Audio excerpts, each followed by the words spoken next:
Insan TV, tayangan dan saluran nasihat untuk semua insan.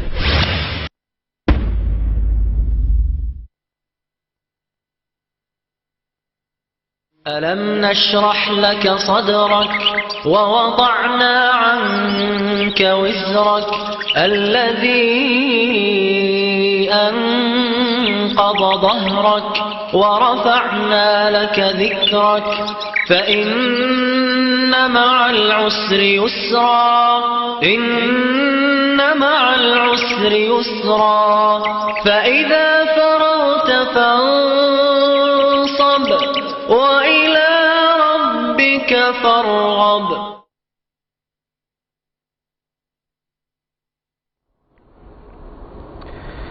Pemirsa setia Insan TV, pendengar Radio Dai, Radio Telaga Dakwah, saudara-saudariku kaum muslimin, kaum muslimat dimanapun Anda berada, Assalamualaikum warahmatullahi wabarakatuh. Semoga Allah Subhanahu wa ta'ala senantiasa melimpahkan rahmat, kasih sayangnya dan taufiknya untuk kita semua, untuk masing-masing kita, agar masing-masing kita bisa berjalan mengarungi kehidupan ini sesuai dengan apa yang telah ditentukan oleh Allah Subhanahu wa ta'ala. Karena kebahagiaan yang hakiki kelak di akhirat, kebahagiaan yang ada di dunia ini bisa kita dapatkan ketika masing-masing kita dekat dengan apa yang telah diajarkan Islam, apa yang diajarkan Allah Subhanahu wa ta'ala, yang disampaikan oleh Nabi kita yang mulia Muhammad sallallahu alaihi wasallam. Saudara-saudariku yang berbahagia, pada kesempatan siang ini insyaallah kita akan membahas tentang sebuah tema yang sering kita dengar, tema yang mungkin sering kita ucapkan, yaitu tema berkaitan dengan as-sabru, kesabaran. Kata-kata sabar itu berasal dari bahasa Arab sobaro, yasbiru. Kata perintahnya, fi'lul amrinya isbir. Secara bahasa artinya adalah al-habsu, menahan diri. Sabar secara bahasa artinya adalah al-habsu, menahan diri untuk tidak melakukan sesuatu, menahan diri untuk tidak mengucapkan sesuatu. Sedangkan secara istilah telah didefinisikan oleh seorang ulama besar yang bernama Ibnul Qayyim. Beliau mengatakan bahwa yang dimaksud dengan sabar itu habsun nafsi anil jaza'i wa tasakhuti. Yang dimaksud dengan sabar menurut Ibnul Qayyim adalah menahan diri kita, menahan jiwa kita anil jaza', dari rasa galau, menahan agar diri kita ketika mendapatkan sesuatu tidak merasa galau, tidak merasa pusing. Kita melakukan aktivitas, kita melakukan rutinitas sehari-hari, kemudian kita mendapatkan sesuatu yang tidak mengenakan, maka respon pertama yang kita berikan adalah bagaimana kita membawa diri kita ini untuk tidak galau dengan sesuatu yang tidak mengenakan yang kita dapatkan. Wa anit tasakhuti, kalau mendapatkan respon negatif, tidak menyenangkan, kita bisa bersabar ketika bisa membawa diri kita untuk tidak marah. Tidak marah. Membawa diri kita untuk tidak marah, menghindari kemarahan. Meskipun yang kita dapatkan, meskipun yang kita dengar itu terkadang tidak mengenakkan hati kita. Wa habsul lisan, dan menahan lisan kita, menjaga lisan kita anis syakwa, dari mengeluh, dari mengadu, Jadi kalau mendapatkan sesuatu yang tidak enak, maka bagaimana masing-masing kita bisa mengkondisikan lisan ini untuk tidak mengeluh dan mengadu. Dirasakan dulu apa masalahnya.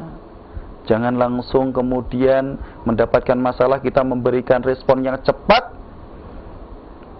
padahal kita belum mencermati sebenarnya masalah itu apa. Sesuatu yang tidak mengenakkan itu apa. Makanya bersabar adalah ketika kita bisa menahan diri untuk tidak mengeluarkan sesuatu yang berbau rasa mengeluh, mengadu dari lisan yang kita miliki ini. Wa habsu al-jawarihi anit tashwish, dan menjaga anggota tubuh yang kita miliki ini dari melakukan sesuatu yang tidak terarah, mendapatkan sesuatu yang negatif, maka kemudian yang dilakukan adalah mengendalikan organ tubuh ini untuk tidak melakukan hal-hal yang negatif, yang tidak terarah. Ini adalah definisi as-sabru, sabar, yang dikemukakan oleh Ibnul Qayyim rahimahullahu ta'ala. Menjaga diri, menjaga jiwa kita dari rasa galau, dari rasa marah, kemudian menjaga lisan kita dari mengadu, mengeluh, dan juga mengendalikan anggota tubuh kita untuk tidak melakukan hal-hal yang negatif. Ada ulama lain yang mendefinisikan as-sabru, dia mengatakan as-sabru huwa, yang dimaksud dengan kesabaran adalah al-wuqufu 'alal bala'i bihusnil adab.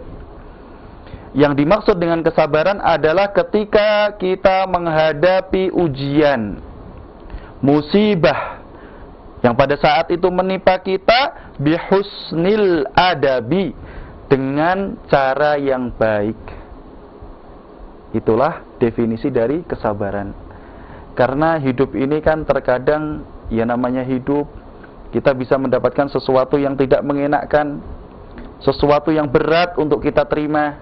Maka yang dimaksud dengan bersabar adalah bagaimana ketika masing-masing kita mendapatkan sesuatu yang tidak mengenakkan itu, sesuatu yang berat untuk diterima itu, kita bisa meresponnya dengan cara yang baik. Tetap berlaku baik meskipun kita mendapatkan musibah. Ulama yang lain mendefinisikan, karena memang para ulama mendefinisikan apa yang disebut, apa yang dimaksud dengan bersabar itu. Ulama yang lain mengatakan bahwa as-sabru huwa as-sabatu ala ahkamil kitabi was sunnah. Yang dimaksud dengan sabar adalah ketika seseorang konsisten, as-sabatu ala ahkamil kitabi was sunnah, konsisten untuk senantiasa melaksanakan, menjaga hukum-hukum yang ada dalam Al-Quran dan hukum-hukum yang ada dalam sunnahnya Nabi kita yang mulia Muhammad SAW. Senantiasa konsisten menjaga, melaksanakan hukum-hukum yang ada dalam Al-Quran dan hukum-hukum yang ada dalam As-Sunnah.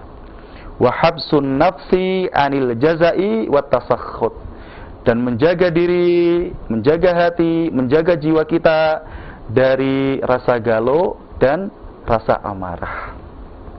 Itu adalah beberapa definisi yang telah dikemukakan oleh para ulama yang berkaitan dengan apa yang dimaksud dengan kesabaran itu. Dari definisi-definisi yang disebutkan tadi, maka kita bisa menyimpulkan bahwa sebenarnya seperti dijelaskan para ulama, bahwa kesabaran itu ada 3 bentuk, ada 3 jenis. Kalau kita perhatikan definisi tadi, kita bisa menyimpulkan bahwa kesabaran itu ada 3 jenis. Yang pertama adalah as-sabru ala ta'atillah, sabar untuk melaksanakan ketaatan kepada Allah Subhanahu wa ta'ala. Yang kedua, as-sabru ala al-muharramat au ala maksiatillah, sabar untuk tidak melakukan hal-hal yang diharamkan Allah, atau sabar untuk tidak melakukan kemaksiatan kepada Allah. Yang kedua. Yang ketiga adalah as-sabru 'alal ibtila'i au as-sabru 'ala aqdarillahil mu'limah. Sabar atas segala ujian yang menimpa, atau sabar atas ketentuan-ketentuan atau takdir-takdir Allah yang pada saat itu menimpa kita dan kita merasa berat untuk menerima dan menghadapinya. Ada 3 jenis kesabaran. Ada 3 bentuk kesabaran. Yang pertama, as-sabru 'ala ta'atillah. Yang pertama adalah sabar dalam menjalankan ketaatan kepada Allah. Dalam sebuah hadis yang sahih, Nabi kita yang mulia Muhammad SAW bersabda, "Huffatil jannatu bil makarih." Sesungguhnya surga itu diliputi, dikelilingi dengan sesuatu yang tidak mengenakan. Orang ingin masuk surga, yang telah dijelaskan Rasulullah SAW, bahwa surga itu adalah mala ainun ro'at, bahwa surga itu adalah sebuah tempat di mana mata kita ini belum pernah memandang tempat tersebut. Wala udhunun sami'at, telinga kita tidak pernah mendengar tentang hal tersebut. Apa-apa yang ada dalam surga itu belum pernah kita lihat, belum pernah kita dengar sama sekali. Mala ainun ra'at wala udhunun sami'at wala khatara ala qalbi basharin. Bahkan surga itu berisi sesuatu yang belum pernah dipikirkan oleh manusia sama sekali, belum pernah terbersit di dalam hati manusia. Maka surga itu adalah sesuatu yang sangat besar, yang disediakan oleh Allah Subhanahu wa taala, yang disiapkan oleh Allah Subhanahu wa taala untuk orang-orang yang mau melaksanakan ketaatan kepadanya. Tapi Rasulullah Nabi kita yang mulia Muhammad SAW juga mewanti-wanti, ternyata surga itu dikelilingi dengan sesuatu yang tidak mengenakkan, sesuatu yang kita benci. Huffatil jannatu bil makarih. Maksudnya surga itu dikelilingi dengan sesuatu yang tidak mengenakkan atau sesuatu yang kita benci. Maksudnya apa? Jalan untuk bisa sampai ke surga itu rintangannya banyak.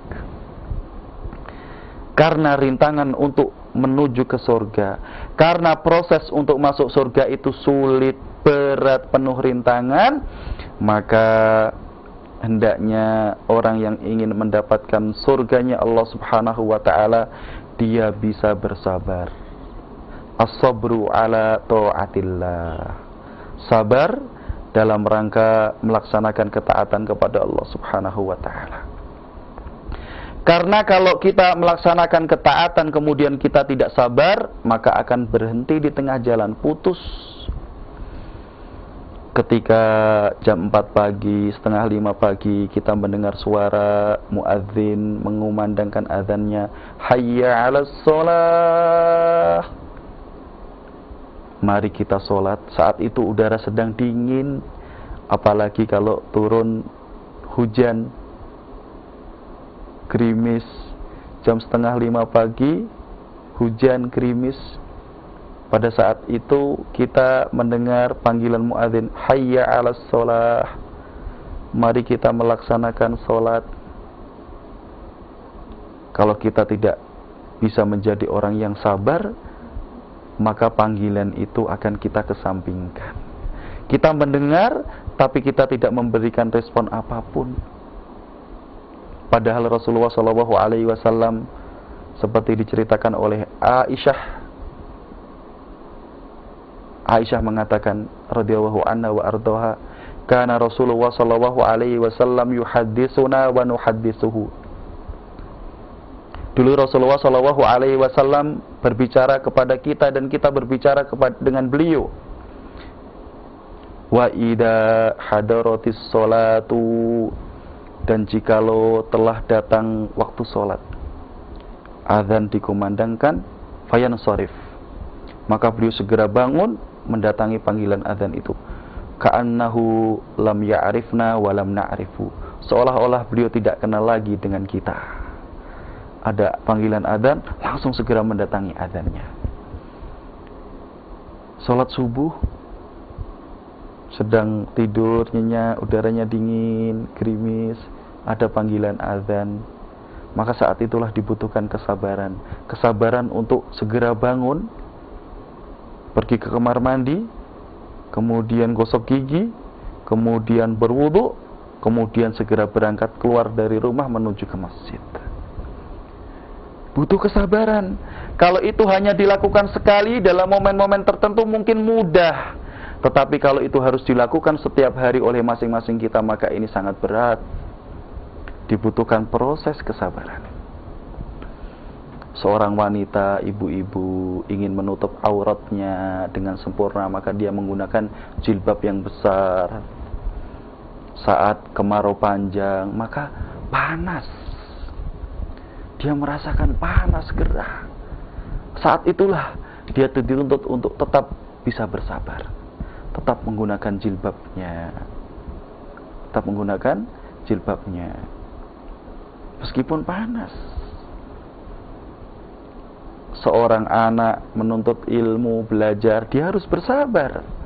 Proses belajar itu panjang, mulai dari SD, dari SMP, dari SMA, kemudian belum kuliah, ada S1, S2, S3, dan seterusnya.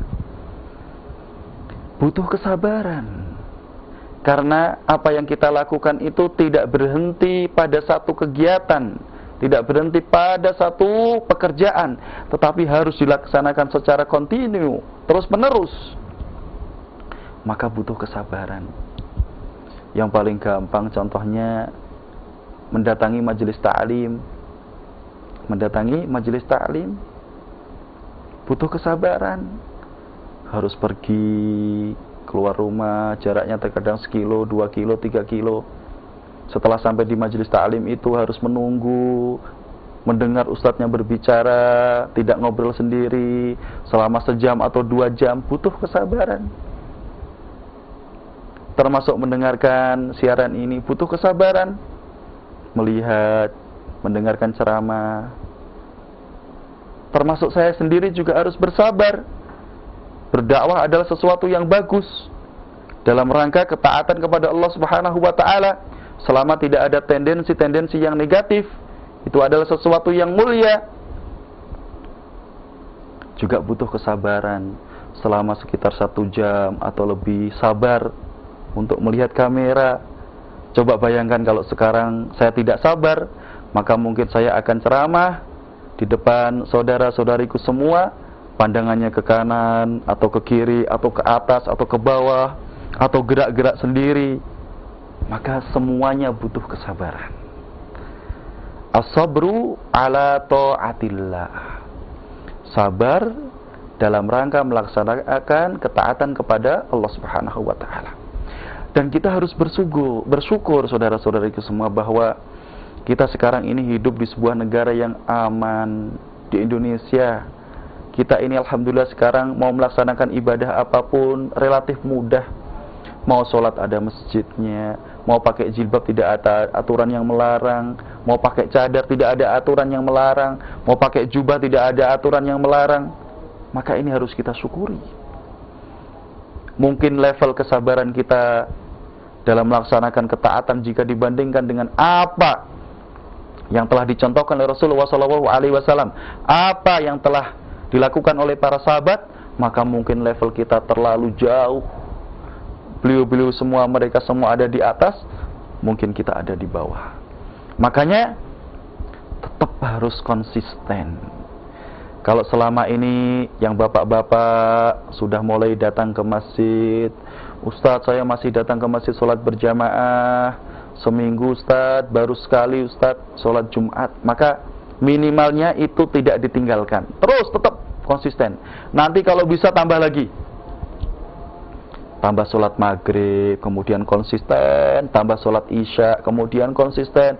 Tambah sholat subuh, kemudian konsisten. Tambah sholat duhur, tambah sholat asar, konsisten. Maka ini luar biasa. Ustadz, saya alhamdulillah sekarang sholatnya sudah 5 waktu Ustadz di masjid. Maka hebat, luar biasa. Barakallahu fikum. Semoga Allah Subhanahu wa taala memberikan barokah atas apa yang telah dilakukan. Isbir, bersabarlah untuk senantiasa melakukan kebaikan tersebut. Ustadz, sabarnya sampai kapan? Sampai kelak masing-masing kita meninggal dunia menghadap Allah Subhanahu wa taala. Jadi dari sekarang sampai kita menghadap Allah Subhanahu wa taala besok, harus senantiasa sabar. Yang kedua adalah as-sabru ala maksiatillah atau as-sabru anil muharramat. Sabar dari kemaksiatan kepada Allah, sabar untuk meninggalkan hal-hal yang diharamkan oleh Allah Subhanahu wa taala. Kelanjutan hadis tadi, huffatil jannatu bil makarih. Kemudian Rasulullah SAW melanjutkan, wa huffatin naru bisyahawat. Dan neraka itu dikelilingi dengan sesuatu yang mengenakkan, menyenangkan di dunia. Mohon maaf, untuk masuk neraka itu mudah. Untuk masuk neraka itu mudah. Mohon maaf, berzina, melakukan hubungan dengan lawan jenis tanpa bentuk ikatan pernikahan, itu enak. Kalau tidak enak, tidak mungkin dilakukan. Makanya banyak waliyadzubillah yang berzina. Semoga Allah Subhanahu wa taala melindungi diri kita, masing-masing kita dan keluarga kita dari perbuatan yang tidak baik ini. Minum-minuman keras, minum-minuman keras yang memabukkan.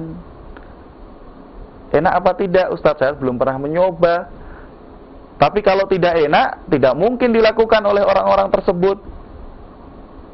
Maka karena mengenakkan, dia melakukannya. Pasang lotre, berjudi, modalnya 1 juta, kalau menang dapat uang ratusan juta bahkan miliaran. Nampaknya enak. Nampaknya enak. Karena enak maka dilakukan. Maka itulah yang mengelilingi neraka. Melihat wanita cantik. Ya. Dunia ini kan yang paling bisa membuat laki-laki senang itu kan wanita cantik. Maka kalau melihat wanita cantik, sudah melihat, dipelototi, kemudian dihayati. Untuk laki-laki itu enak. Tapi kita tidak boleh lupa bahwa di balik itu ada neraka yang telah disiapkan oleh Allah Subhanahu wa taala bagi mereka yang melakukan kemaksiatan kepadanya. Huffatin naru bisyahawat. Maka kita harus bersabar untuk meninggalkan hal-hal yang enak itu karena kita tidak ingin masuk ke dalam neraka. Butuh sabar. Sedang duduk depan rumah atau di pinggir jalan, nyetop kendaraan misalkan, kemudian lewat wanita cantik. Mau lihat, sabar. Mau lihat, sabar. Sabar. Kalau tidak sabar kan dilihat. Di pinggir jalan, melihat wanita cantik jalan, kemudian dilihat sampai hilang. Ini berarti tidak sabar. Kalau sabar, berusaha untuk tidak melihatnya. Wanita cantik, stop. Sabar. Meskipun mungkin ketika melihat merasa enak, tapi di stop, dipotong. Kebalikannya, yang ibu-ibu, yang mbak-mbak juga kebalikannya. Kalau laki-laki itu suka melihat wanita yang cantik, kebalikannya, wanita itu suka lihat laki-laki yang tampan. Harus sabar. Sabar bukan sabar melihatnya, tidak, tapi sabar untuk tidak melihat. Mau lihat, laki-laki ganteng, stop. Makanya dalam Al-Quran perintahnya apa? Perintah untuk orang muslimat agar menundukkan pandangannya. Begitu juga untuk kaum muslimin untuk menundukkan pandangannya, karena yang demikian itu bisa lebih menjaga kehormatan. Dalam surat An-Nur, enak itu untuk dinikmati, tapi kita diperintahkan untuk bersabar, tidak larut dalam kemaksiatan tersebut. Orang yang sudah kecanduan minuman keras itu sulit, apalagi waliyadzubillah sampai narkoba, itu sulit untuk lepas, berat itu, sangat berat. Maka bersabar adalah dengan berusaha maksimal, berusaha keras untuk tidak melakukan itu semua. Karena memang sekali lagi jalan menuju ke neraka itu isinya enak-enak, makanannya banyak, pokoknya makan semua wis, semua dimakan, enak semua masuk perut. Cari uang caranya, yang penting cari uang, dapat uang, wes nggak tahu itu halal apa haram. Berbeda dengan tadi yang pertama, surga, sholat berat, sedekah berat, puasa Ramadan 1 bulan kita disuruh puasa Ramadan, kemudian harus sedekah, harus senyum, harus ini, harus itu. Berbeda, tapi kemudian apa yang akan kita dapatkan juga akan berbeda. Makanya kita disuruh bersabar atas kemaksiatan agar kita tidak larut terjerumus dalam kemaksiatan tersebut. Yang ketiga adalah as-sabru ala aqdarillahil mu'limah atau as-sabru ala al-ibtila'at. Sabar ketika masing-masing kita mendapatkan ujian. Sabar ketika masing-masing kita menghadapi ketentuan Allah yang ketentuan itu berat untuk kita terima. Meskipun kita harus tahu bahwa tidak ada sebuah ketentuan pun yang Allah Subhanahu wa taala tetapkan kepada kita kecuali ketentuan itu sebenarnya memiliki hikmah yang sangat baik untuk kita. Kapan? Kalau kita bisa bersabar. Jalan, naik motor di pasar, kemudian parkir, ditinggal belanja, mau pulang lagi, motornya hilang. Pada saat itu kita dituntut untuk habsun nafs, mengendalikan diri kita untuk tidak mengeluh, untuk tidak marah, tidak mengucapkan kata-kata yang negatif, tidak melakukan hal-hal yang tercela. Padahal motornya baru saja hilang, tapi ya Allah, motorku hilang. Motorku hilang. Motor hilang itu ketentuan Allah apa tidak? Ketentuan Allah. Dan itu berat untuk kita terima. Tapi kita disuruh bersabar. Karena insya Allah kalau kita bersabar, maka kita akan mendapatkan hikmah yang sangat besar dari Allah Subhanahu wa ta'ala. Sabar dalam menghadapi banyak sekali ujian yang terkadang kita dapatkan itu. Yang belum memiliki keturunan, bersabar. Tidak ada yang paling bagus untuk kita lakukan kecuali bersabar. Kalau kita belum dapat keturunan, sudah nikah 1 tahun, 2 tahun, 3 tahun belum dapat keturunan, kalau kita tidak sabar, kemudian apa yang mau kita lakukan? Kalau kita tidak bisa bersabar, kemudian kita memberikan reaksi atas ketentuan itu dengan hal-hal, maka yang lahir adalah hal-hal yang negatif. Tapi kalau kita sabar, maka kita akan benar-benar memahami ini ketentuan Allah. Justru itu akan kita jadikan sebagai momen untuk introspeksi diri. Ada apa ya diri saya? Apakah hati saya kurang bersih? Apakah saya kurang beribadah? Apakah saya kurang bersedekah? Seperti itu. Bersabar. Mungkin perlu saya ceritakan, ada seseorang yang dia itu, Masya Allah, orang ini sangat sayang dia dengan ibu mertuanya. Seseorang yang sangat sayang dengan ibu mertuanya. Karena orang ini menikah dengan seorang wanita yang merupakan anak tunggal. Karena sayangnya dengan ibu mertua, maka setelah dia menikah dengan wanita ini yang dia cintai itu, Maka kemudian ibu mertuanya ini diajak untuk tinggal bersama dengan dia karena dia sayang dengan ibu mertuanya. Sayang di sini maksudnya ingin berbakti kepada ibu mertuanya. Setelah berjalan bertahun-tahun, maka kemudian qadarullah, ibu mertua yang sekarang hidup dengan laki-laki ini itu mendapatkan ujian sakit diabetes waktu itu. Sakit diabetes. Karena sakit diabetes kemudian merambat sampai ke jantung, sampai ke penglihatan, sampai ke pendengaran, bahkan sampai membuat ibu mertua laki-laki ini terkena stroke ringan. Jadi sudah tidak kuat lagi untuk bangun, tidak kuat lagi untuk makan sendiri, tidak kuat lagi untuk pergi ke kamar mandi. Jadi selama waktu itu ya sekitar setahun lebih, dia laki-laki ini harus mengantarkan ibu mertuanya untuk pergi ke kamar mandi. Setiap mau ke kamar mandi harus, padahal di saat itu dia harus bekerja juga. Untungnya waktu itu tempat dia bekerja dengan rumahnya tidak terlalu jauh, jadi bisa jalan kaki cepat. Karena untuk pergi ke, mohon maaf, kamar kecil kan harus minimalnya 3 kali dalam sehari itu.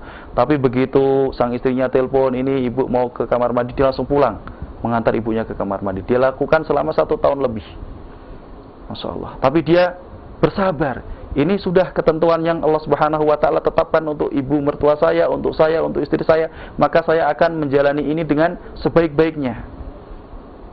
Ini luar biasa, ini kesempatan yang diberikan Allah Subhanahu wa Ta'ala kepada saya, kepada istri saya untuk berbakti lebih kepada orang tua. Waktu itu berjalan sekitar setahun lebih, coba kita bayangkan. Setahun lebih, tidak lebih dari 2 tahun. Setahun lebih beberapa minggu atau beberapa bulan, tidak sampai 2 tahun. Dia berpikir positif. Paling nanti hanya segini, hanya setahun.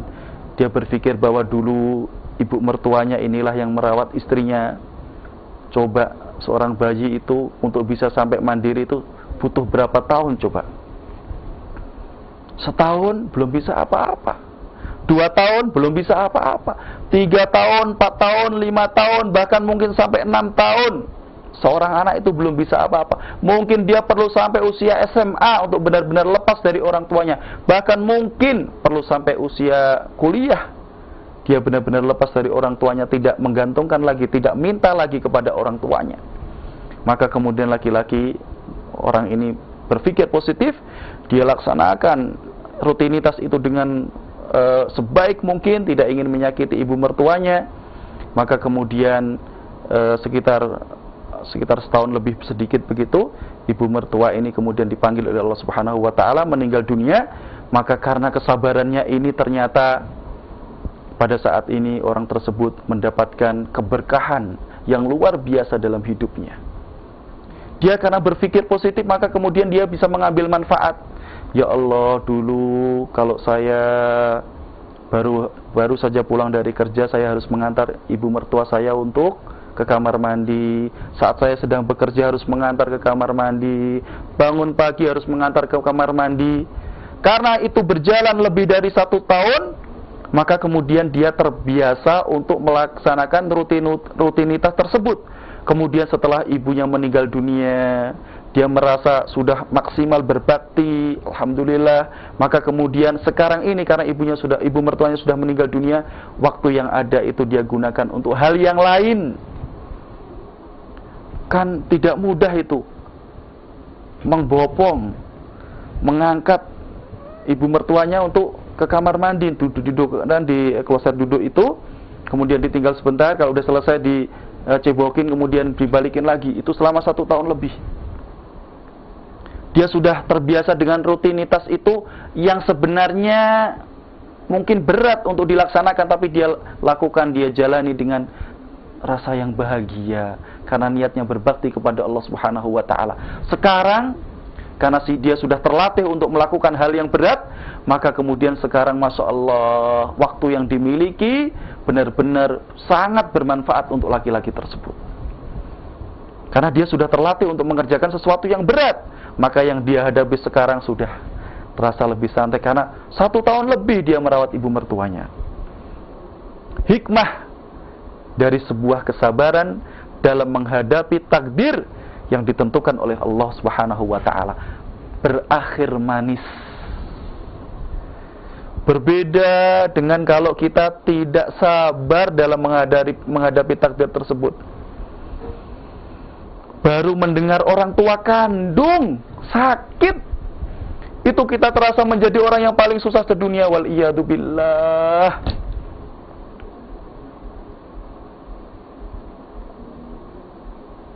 Banyak itu kita saksikan, banyak kita lihat di tengah masyarakat. Padahal kasih orang tua kita kepada kita itu tidak pernah terputus sama sekali. Tapi begitu orang tua kita sakit, masing-masing kita sudah mandiri. Orang tua, seorang bapak, seorang ibu memiliki 5 orang anak. Kasih sayang kedua orang tua itu kepada 5 anaknya meskipun sudah sama-sama dewasa tidak akan pernah terputus.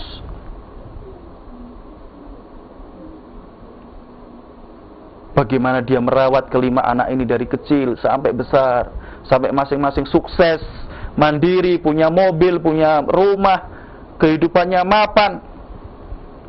Banyak terjadi, sering kita lihat, sering kita dengar. Ketika salah satu dari orang tua ini, baik bapaknya atau ibunya sakit, maka kita bisa melihat, bisa mendengar orang tua yang sakit ini menjadi bola, dioper ke sana ke sini, wal iyadu billah.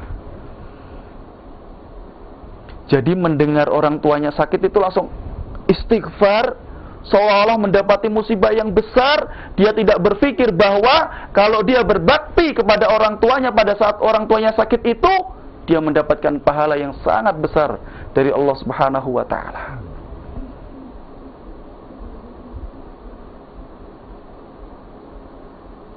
Orang tua kita benar-benar sangat menyayangi kita. Sekarang ini banyak orang-orang yang biwalidaih,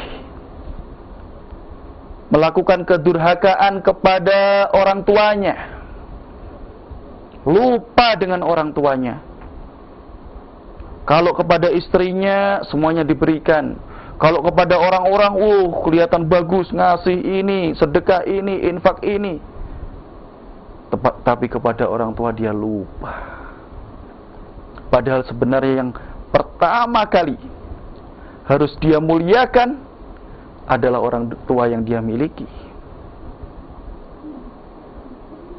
Dari kecil kita tidak bisa apa-apa kalau bukan karena kasih sayang orang tua kita, kita tidak akan bisa menjadi apa-apa sekarang ini. Maka hendaknya ketika ada di antara kita yang sekarang ini mendapatkan musibah, ujian dari Allah Subhanahu wa taala, harus merawat orang tua yang sedang sakit. Karena sudah tua, sudah tidak bisa mendengar, pendengarannya sudah melemah, sudah tidak mampu untuk mengangkat piring dan tidak mampu untuk sekarang ini memasukkan nasi sendiri, nyuap sendiri sudah tidak bisa. Maka berpikir positif, gunakan hal itu sebagai kesempatan kita untuk meraup, mengeruk, mendapatkan pahala yang banyak yang ada di depan kita. Kapan? Kalau kita bisa bersabar dalam menghadapi ketentuan Allah ini.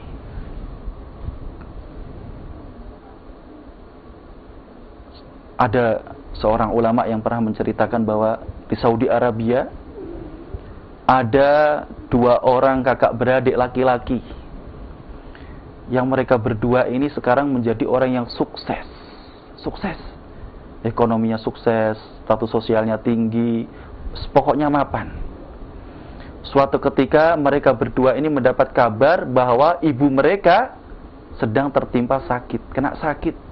Harus dirawat, harus ditemani. Maka 2 orang kakak beradik ini karena sangat berbaktinya kepada ibu, sampai mengundi mereka. Diundi karena masing-masing mereka ini pengen membawa ibunya ke rumahnya, merawat ibunya, sampai diundi. Cermin anak yang berbakti kepada orang tua. ibunya sakit, dua kakak beradik ini rebutan agar ibunya bisa tinggal dengan kita, agar dia bisa merawat ibunya sampai kemudian diundi. Maka yang saat itu kalah undian, dia sangat bersedih. Ya Allah, dia tidak mengurangi perhatian kepada ibunya, tapi dia ingin agar ibunya yang sakit itu bisa dekat dengan dia. Subhanallah, anak yang soleh, anak yang soleh. Maka saudara-saudariku yang sekarang ini sedang merawat orang tuanya karena usia yang sudah sepuh, usia lanjut, yang orang tuanya sakit harus dia rawat, sabar. As-sabru ala aqdarillahil mu'limah, as-sabru alal ibtilaat. Sabar, jalani dengan semaksimal mungkin. Orang tua kita itu hanya satu. Kalau orang tua kita itu sudah meninggal, maka kita tidak punya orang tua lagi. Mumpung masih orang tua kita ini ada, maka kita berikan apa yang kita punya ini untuk orang tua kita. Sabar. Terkadang sedih mendengar, ya Allah, orang tua anaknya sukses, kehidupan ekonominya sudah mewah, status sosialnya tinggi, orang tuanya dititipkan ke orang lain, sudah tua dibiarkan di rumah sendirian, waliyadzubillah, dititipkan, bahkan ada yang lebih memedihkan dari itu. Dia sudah sukses, sekarang orang tuanya sudah jompo, sudah tua, dititipkan di panti jompo, waliyadzubillah.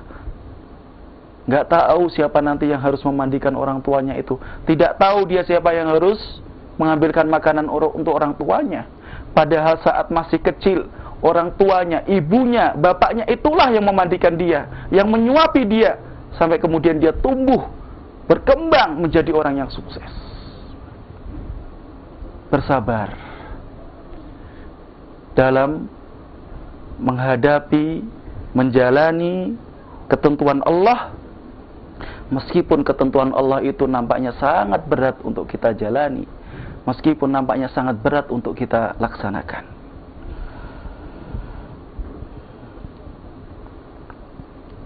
Huffati al-jannatu bil makarih wa huffatin naru bisyahwat. Surga itu dikelilingi dengan sesuatu yang tidak mengenakan, yang sangat berat untuk kita lakukan. Dan kebalikannya, neraka itu dikelilingi dengan sesuatu yang berkaitan dengan syahwat kita, sehingga nampak asyik untuk kita laksanakan. Saudara-saudariku, kenapa masing-masing kita harus bersabar? Maka jawabannya adalah bahwa kesabaran ini memiliki posisi yang sangat tinggi, memiliki kedudukan yang sangat tinggi. Yang pertama, kita harus tahu bahwa karena pentingnya kesabaran ini, Allah Subhanahu wa Ta'ala menyebutkan kata-kata sabar dalam Al-Quran itu dalam 90 tempat di dalam Al-Quran. Ada 90 ayat yang berkaitan dengan kesabaran.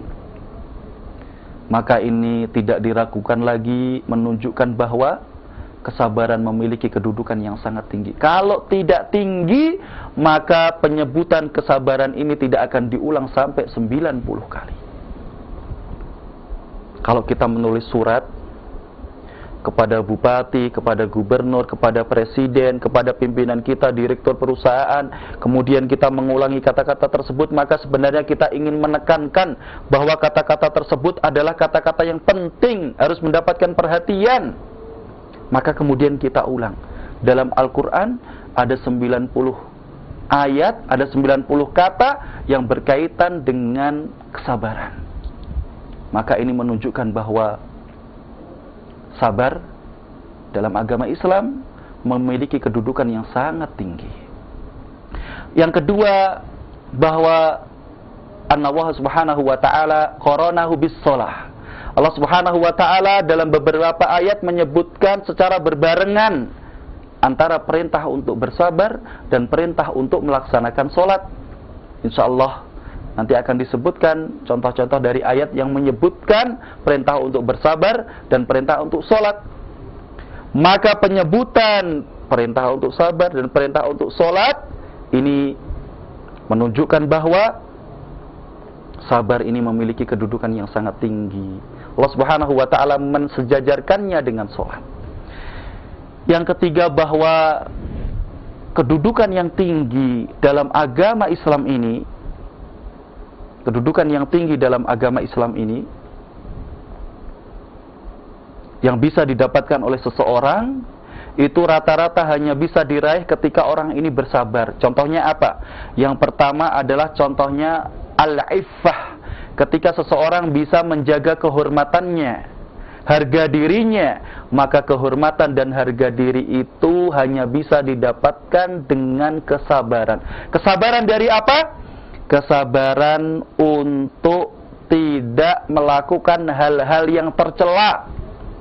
Karena ketika seseorang melakukan hal-hal yang tercela, pada saat itu kehormatannya, harga dirinya akan rontok, akan jatuh.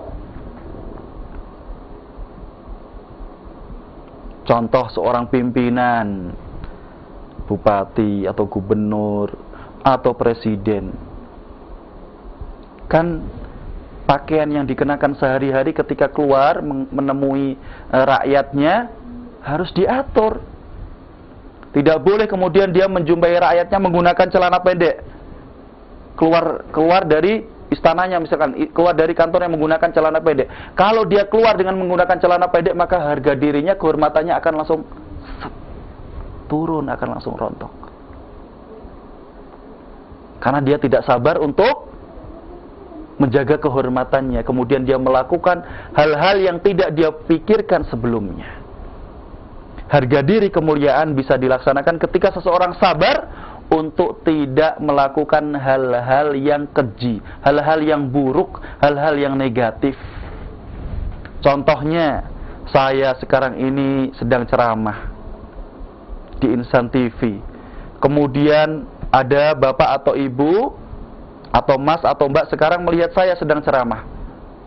Suatu ketika saya tidak sabar, pergi ke katakanlah mall, kemudian saya menggandeng wanita yang bukan mahram saya, yang dia menggunakan pakaian yang tidak layak untuk dikenakan. Kemudian bapak atau ibu atau mas atau mbak melihat saya, loh, itu kan kemarin ustadz yang ngisi ceramah, kok sekarang dengan wanita seperti ini? Karena saya tidak sabar untuk menghindari hal yang negatif itu, maka kemudian harga diri saya rontok, hancur. Maka kehormatan, harga diri bisa didapatkan dan bisa diraih oleh orang yang bisa sabar untuk tidak melakukan hal-hal yang negatif. Au an su'alin nas. Kehormatan itu bisa didapatkan mereka yang bisa menjaga dirinya untuk sabar, tidak meminta-minta orang. Coba kita lihat orang yang suka meminta itu, menjadikan minta-minta sebagai sarana untuk mengumpulkan uang, kekayaan. Kalau orang minta karena butuh, kalau tidak meminta maka dia mendapatkan kesulitan, bahkan sampai mungkin menyebabkan kematiannya, maka boleh untuk meminta hanya untuk kebutuhannya tersebut. Tetapi kalau meminta-minta dijadikan sebagai pekerjaan, mengumpulkan uang, menumpuk-numpuk harta, maka ini adalah perbuatan yang tercela. Makanya para peminta itu, coba dilihat harga dirinya di tengah masyarakat, ada apa tidak ada? Tidak ada. Hina dia, meskipun barangkali dia memiliki kekayaan yang melimpah. Karena kalau kita lihat ternyata banyak sekali peminta-minta itu pendapatannya per bulan lebih dari 10 juta, lebih dari 5 juta, lebih dari 20 juta. Bahkan kemarin saya membaca di Inggris itu ada seorang peminta-minta dalam 1 tahun mengumpulkan lebih dari 1 miliar. Tapi kedudukannya di tengah masyarakat tidak ada. Harga dirinya, al-iffatu do'at an hadar rajul. Harga diri sudah hilang dari orang tersebut karena dia tidak sabar untuk menghindari hal-hal yang negatif. Contoh yang lain, kezuhudan. Nilai zuhud, ini nilai yang sangat tinggi dalam agama Islam. Itu bisa didapatkan ketika kita sabar untuk tidak menggunakan, mencari hal-hal yang tidak kita butuhkan. Karena zuhud itu artinya meninggalkan hal-hal yang tidak dibutuhkan, yang tidak ada kaitannya untuk kemaslahatan kita kelak di akhirat, kita tinggalkan. Juga butuh kesabaran. Orang untuk dikatakan sebagai zahid, dia harus bisa sabar untuk bisa meninggalkan hal-hal yang tidak bermanfaat. Contohnya juga orang yang nanti akan di tengah masyarakat mendapatkan kedudukan tinggi karena akhlaknya yang bagus, maka agar dia bisa memiliki akhlak yang bagus itu dia harus bersabar. Sabar dalam hal apa? Sabar untuk tidak mengeluarkan kata-kata yang kotor, sabar untuk senantiasa menjaga perilakunya, sabar ketika mendapatkan godaan, keburukan dari orang lain. Maka kemudian akhlaknya akan tinggi. Butuh kesabaran. Contoh yang lain, qanaah. Orang yang bisa qanaah itu kan orang yang baik berarti. Tapi untuk bisa mendapatkan qanaah kita harus bersabar. Sabar atas apa? Atas apa-apa yang telah dibagikan, ditentukan, ditakdirkan Allah Subhanahu wa taala untuk kita. Sabar menerima rizki yang telah digariskan oleh Allah Subhanahu wa taala untuk masing-masing kita. Dan bentuk-bentuk yang lain agar kita bisa menjadi orang yang bijaksana, tidak gampang marah, maka kita harus bersabar. Bersabar dari apa? Bersabar untuk tidak cepat marah. Bersabar untuk tidak cepat marah, tidak gampang marah. Apalagi sekarang ini kan banyak sekali ya, medsos, media sosial, bentuknya macam-macam. Terkadang kita canda, kemudian ada kata teman-teman kita yang sebenarnya hanya canda, tapi kita nggak sabar, kemudian kita marah. Padahal teman kita tidak punya niat sama sekali untuk menyakiti kita, dia hanya bercanda. Sabar. Kemudian kita menjadi orang yang bijaksana karena kita terbiasa untuk bersabar. Kedudukan yang tinggi ini yang kemudian bisa dilihat oleh orang lain pada diri kita, bisa kita dapatkan ketika kita bersabar dalam beberapa hal ini. Yang keempat, wabihi naktafi. Sebagai pembahasan terakhir, insya Allah minggu depan atau pekan depan akan kita lanjutkan lagi pembahasan tentang kesabaran ini, karena materinya masih banyak sekali. Bahwa Allah Subhanahu wa taala dalam Al-Qur'an, yaitu tepatnya surat Al-Asri, Allah Subhanahu wa taala menyebutkan bahwa manusia itu semuanya berada dalam kerugian. Wal asri. Allah Subhanahu wa taala bersumpah dengan waktu, wal asri, dan demi waktu asar. Innal insana, sesungguhnya semua orang, lafi khusrin, sungguh mereka berada dalam kerugian. Dia berada dalam kerugian. Semua manusia berada dalam kerugian. Kemudian Allah Subhanahu wa taala mengecualikan 4 golongan. Illal ladzina amanu, kecuali orang-orang yang beriman.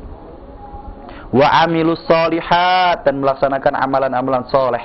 Wa tawasau bil haqqi, dan saling menasihati dalam kebaikan. Wa tawasau bis sabri, dan saling menasihati dalam kesabaran. Kita lihat di sini. Allah Subhanahu wa taala mengeluarkan golongan orang-orang yang bisa menasihati dalam kesabaran, mengeluarkan mereka dari jenis orang-orang yang mendapatkan kerugian. Semua orang dalam keadaan rugi, kecuali yang beriman, bisa beramal soleh, saling menasihati dalam kebaikan, dan bisa saling menasihati dalam kesabaran. Kita lihat di sini. Allah Subhanahu wa taala memasukkan kesabaran sebagai standar ukuran apakah seseorang itu rugi atau tidak rugi. Makanya kemudian dari sini kita bisa tahu bahwa ternyata kedudukan kesabaran ini adalah sangat tinggi. Kesabaran memiliki posisi yang sangat tinggi dalam kehidupan kita, dalam agama kita.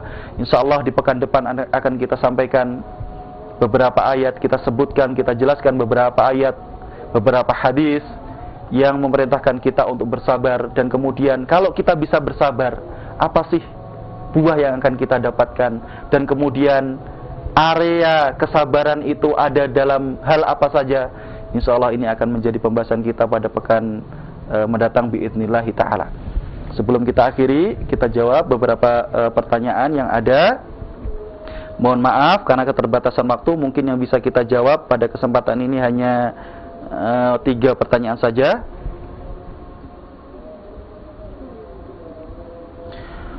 Ustadz, saya punya anak perempuan yang berkebutuhan khusus dalam kurung hiperaktif. Sedih sekali saya memikirkannya. Sekarang usianya 8 tahun. Gimana cara saya agar lebih sabar dan ridho?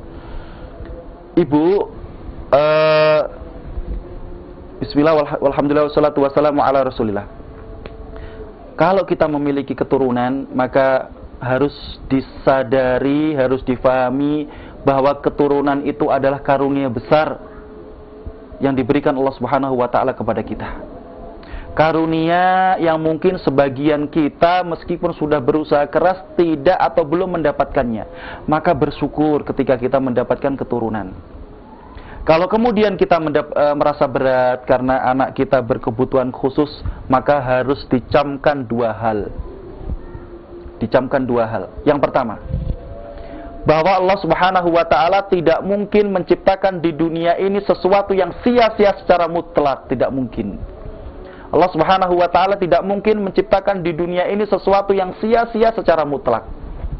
Karena Allah Subhanahu wa ta'ala kalau menciptakan sesuatu yang sia-sia secara mutlak, maka itu adalah al-abas. Hal-hal yang sia-sia. Allah Subhanahu wa ta'ala tidak mungkin melakukan hal yang sia-sia, tidak mungkin. Itu yang pertama. Maka harus kita fahami dengan baik bahwa anak kita yang sekarang berkebutuhan khusus itu sebenarnya memiliki potensi, pasti memiliki potensi. Tinggal PR-nya kita, meskipun ini memerlukan perhatian yang lebih, adalah bagaimana kita bisa menggali potensi anak kita dan kemudian menyalurkannya ke jalan yang lebih bermanfaat. Digali apa kira-kira potensinya. Tidak mungkin Allah Subhanahu wa ta'ala memberikan karunia anak kepada kita kemudian tidak ada hal positif yang bisa kita dapatkan. Tidak mungkin. Kita gali potensi positif tersebut, kita kembangkan. Itu yang pertama. Yang kedua, kalau kita merasa itu berat dan ini semuanya adalah takdir dari Allah Subhanahu wa ta'ala, maka kita harus sadar saat ini juga, kalau kita bisa bersabar dalam menghadapi ini, maka setiap aktivitas, usaha, rutinitas yang kita berikan kepada anak kita tersebut akan mendatangkan pahala yang besar untuk kita selama kita ikhlas melaksanakannya. 2 hal ini hendaknya benar-benar diperhatikan, dicamkan, diingat-ingat. Dengan begitu insya Allah ibu, bapak, kita tidak akan merasa berat untuk menjalani kehidupan ini. Sudah legowo. Laki-laki tersebut, dia yang saya cerita tadi, merawat ibunya selama setahun lebih itu, ke kamar mandi dia harus mengangkatnya. Itu dia ikhlas sampai dia Allah ini pahala. Akhirnya bisa dia lalui dengan senang dan dia mengatakan bahwa 1 tahun itu tidak terasa.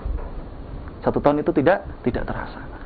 Maka 2 ini insya Allah akan bisa membantu kita untuk bisa senantiasa bersabar dan melakukan rutinitas sehari-hari dengan tidak terasa berat biidznillah ta'ala. Wallahu ta'ala a'lam.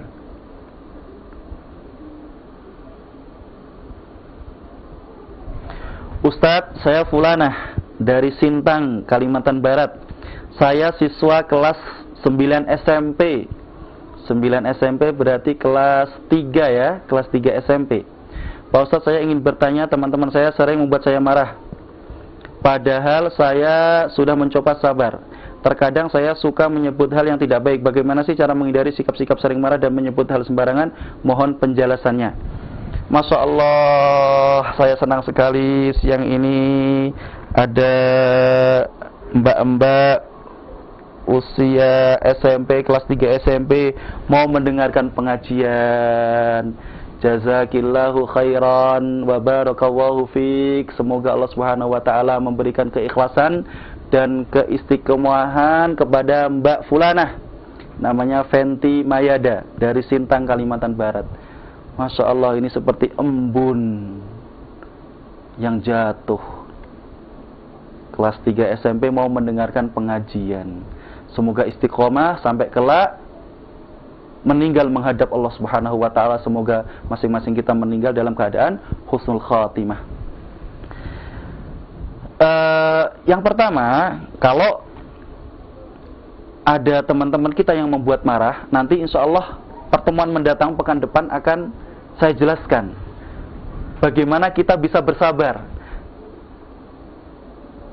Kaifa yusbih wahidun minna atau kaifa yasiru ahaduna ila as-sabr. Bagaimana masing-masing kita bisa bersabar nanti insya Allah ada caranya. Ada caranya, ada tipsnya.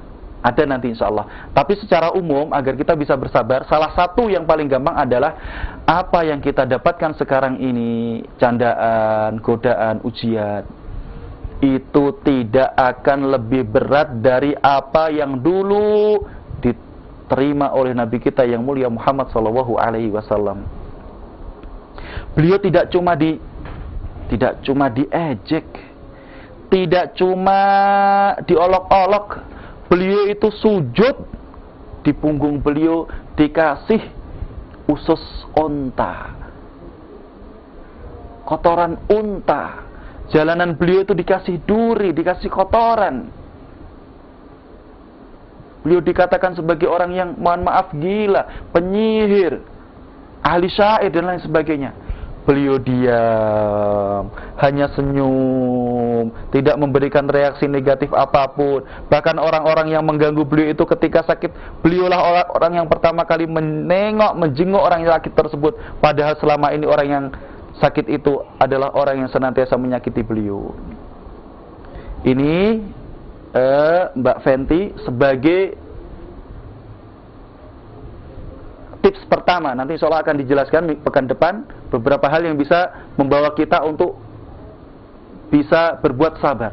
Ini kita ingat-ingat bahwa ujian yang dulu dihadapi Rasulullah itu lebih besar, maka ujian yang sekarang ini saya dapatkan tentu tidak ada apa-apanya jika dibandingkan dengan apa yang telah didapatkan oleh Rasulullah SAW. Dengan seperti itu biidznillah ta'ala kita akan bisa menjadi lebih legowo menerima apa yang kita dapatkan. Dan tidak boleh Mbak, tidak boleh kalau disakiti orang kemudian mengeluarkan kata-kata yang kotor, tidak boleh. Udah diem. Tadi kan definisi sabar apa? Habsul lisani anis syakwa. Habsul nafsi habsul lisani anis syakwa. Menjaga lisan untuk tidak mengeluh. Menjaga lisan untuk tidak mengeluh. Ya berarti di sini mengeluh atau mengeluarkan kata-kata yang negatif. Termasuk di situ tadi kan habsul jawarih anitaswish, menjaga anggota tubuh untuk tidak melakukan hal-hal yang negatif. Maka dijaga lisan kita ketika mendapatkan sesuatu untuk tidak mengeluarkan kata-kata yang kotor. Diam saja udah. Diam. Ya namanya orang kadang marah, kadang jengkel. Ya kita cari media untuk mengekspresikan kemarahan dan kejengkelan itu dengan sesuatu yang tidak negatif. Contohnya kita bisa ambil nafas kalau kita sedang marah. Astagfirullahaladzim. Nafas itu bisa membantu kita untuk melepaskan energi kemarahan. Atau kita gregetan, itu bisa melepaskan energi kemarahan. Kita keluarkan tenaga kita. Kalau kita marah, itu bisa mengeluarkan energi kemarahan kita. Kalau mukul tembok gimana? Ya mukul tembok sebenarnya bisa melepaskan energi kemarahan, tapi nanti tangannya sakit. Kalau luka gimana? Nah, saya untuk mengeluarkan energi kemarahan itu di belakang rumah disediakan samsak. Jadi kalau biar emosinya itu terkendali, kalau sedang pusing itu mukul samsak sambil latihan mukul. Jadi dapat manfaat. Latihan mukul, energi kemarahan, emosi, ketidaksabaran itu lepas. Atau bisa kita gunakan dengan renang. Ini tentu kalau kolam renangnya terkondisikan dengan baik, ya, tidak ada ikhtilat, tidak buka aurat dengan renang. Tapi kalau kolam renangnya harus terkondisikan dengan baik, tidak ada ikhtilat, tidak campur baur antara laki-laki perempuan, auratnya ditutup. Kita sambil renang itu kan bisa melepaskan energi yang negatif, kemarahan, kesabaran kita sambil keluar. Atau kalau kita main bola, kalau laki-laki tendang yang keras, maka yang negatif-negatif ini bisa keluar. Wallahu ta'ala a'lam. Ini mungkin, tapi insya Allah nanti secara detail akan dijelaskan pada pertemuan mendatang biidznillahi ta'ala. Yang terakhir, karena keterbatasan waktu,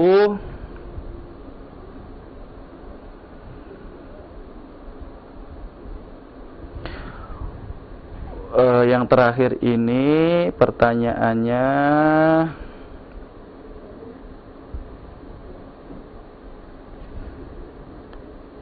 ada banyak pertanyaan ini.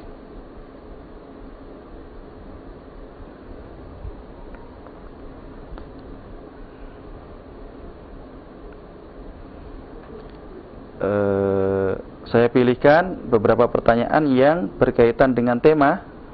Ada banyak pertanyaan ini, ada ratusan. Ada beberapa yang tidak berkaitan dengan tema, insya Allah akan dijawab pada kesempatan yang lain.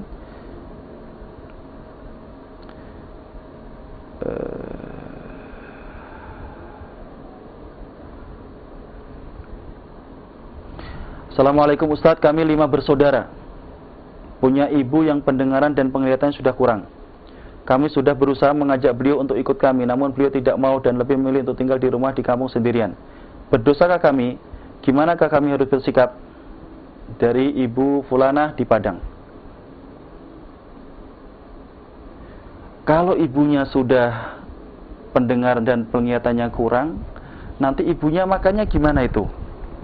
Nyuci bajunya gimana? Nyuci bajunya gimana? Ajak. Salah satu diajak. Tidak mungkin ibunya menolak. Kalau ternyata ibunya menolak, maka bikin jadwal menemani ibu tersebut di desa. Bikin jadwal, kan ada 5 orang. 5 orang. Dijadwal masing-masing 1 minggu, berarti dapat jatah seminggu dalam sebulan lebih beberapa hari. Dibikin jadwal. Jangan sampai dibiarkan. Saya itu nggak kebayang ya, nggak bisa membayangkan. Ibu usianya sudah tua, ada seorang ibu usianya sudah tua, untuk jalan pun susah, dibiarkan anaknya sendirian di rumah. Saya kok nggak bisa membayangkan. Itu kok anaknya bisa tidur itu. Kalau anaknya mau tidur nyenyak itu kok nggak memikirkan, ya Allah ibuku ini, apa nanti ibuku makannya gimana ya, nyucinya gimana. Saya kok nggak bisa membayangkan.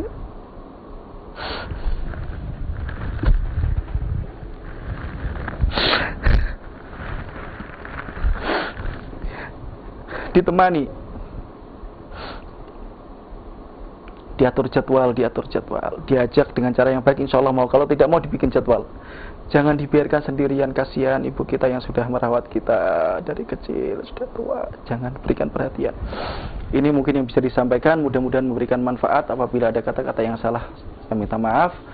Kebenaran datang dari Allah Subhanahu wa taala. Insya Allah akan kita lanjutkan pembahasan ini di pekan mendatang. Kita akhiri dengan doa kafaratul majlis. Subhanahu wa ta'ala asyhadu an la ilaha illa anta astaghfiruka wa atubu ilaik. Assalamualaikum warahmatullahi wabarakatuh. نادي للإيمان أن آمنوا بربكم فآمنا. Kami mengucapkan terima kasih kepada para pemirsa yang telah mengikuti program acara ini, dan kami ucapkan jazakumullahu khairan katsira kepada para donatur yang telah menyumbangkan rezekinya. Dan kami mengucapkan terima kasih kepada seluruh TV kabel yang merelay program acara kami atas partisipasinya dalam kegiatan berdakwah. Semoga menjadi amal soleh yang memberatkan timbangan kebaikan di akhirat kelak. Amin ya rabbal alamin.